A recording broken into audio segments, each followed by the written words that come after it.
I shared with you yesterday that we were going to relentlessly pursue this criminal.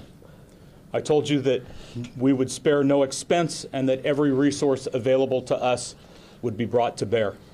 That doesn't happen without relationships. That doesn't happen without partnerships.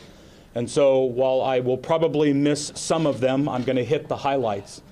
Our federal law enforcement partners, DHS, ICE, the FBI, U.S. Customs and Border Protection, all of them came to our aid. Task forces, you name it, I had it available at our disposal.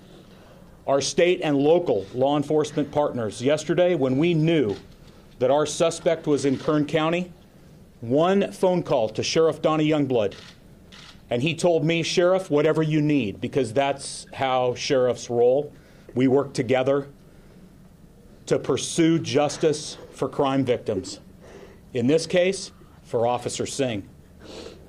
His teams rolled out. We had these locations, even though I told you that there were multiple investigative leads and locations that we've been working on. All of our teams rolled out. We had people under surveillance. We identified those locations. Search warrants were executed. And earlier today, Sheriff Youngblood's team, along with ours, his tactical team, was able to safely take Mr. Arriaga into custody. We have also arrested two of his brothers. And remember, I told you yesterday that anybody who aids and helps this criminal was going to go to jail. So we also have Eric Juarez and Adrian Vergen, who have gone to jail because they intentionally lied to us. They tried to divert us off the investigation. They misled us. They provided information that was false, all in an attempt to protect their brother, who we also know was trying to flee to Mexico. That was his goal, to get across the border. This criminal, Mr. Arriaga, crossed our border illegally into Arizona some time ago. He is a criminal. He has 2 prior arrests for DUI. Remember, that's the reason that Officer Singh stopped him, because we had probable cause to believe that he was under the influence of alcohol. Past behavior is typically a predictor of future behavior, and an officer loses his life over a DUI stop from someone who's been previously arrested.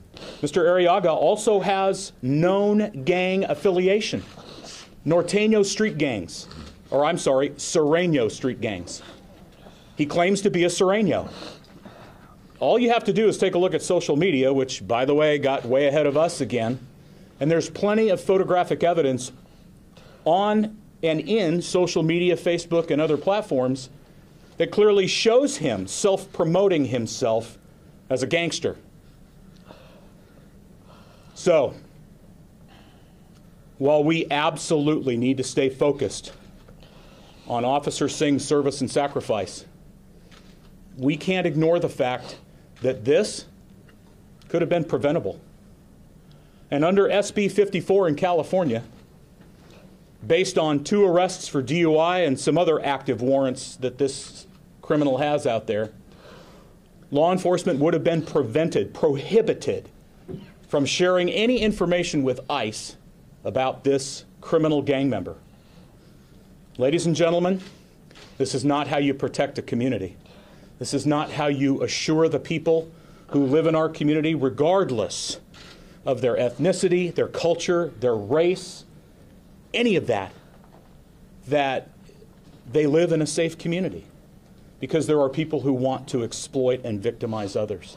And in this case, Officer Singh sacrificed everything. He paid the ultimate price trying to protect and serve the people of Newman. We need to have a conversation about that.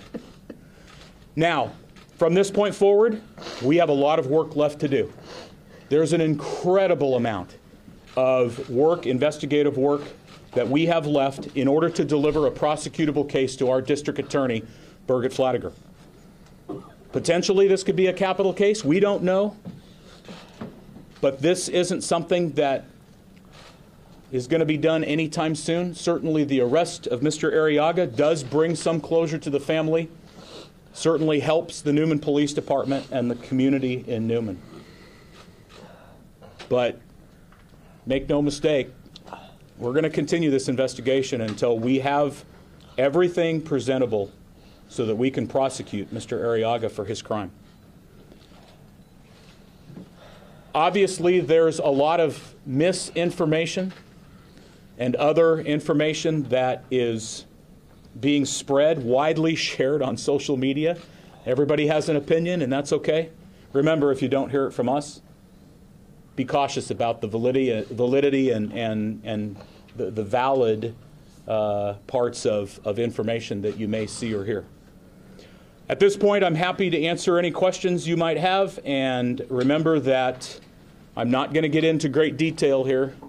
Again, it's still an ongoing investigation. Yes.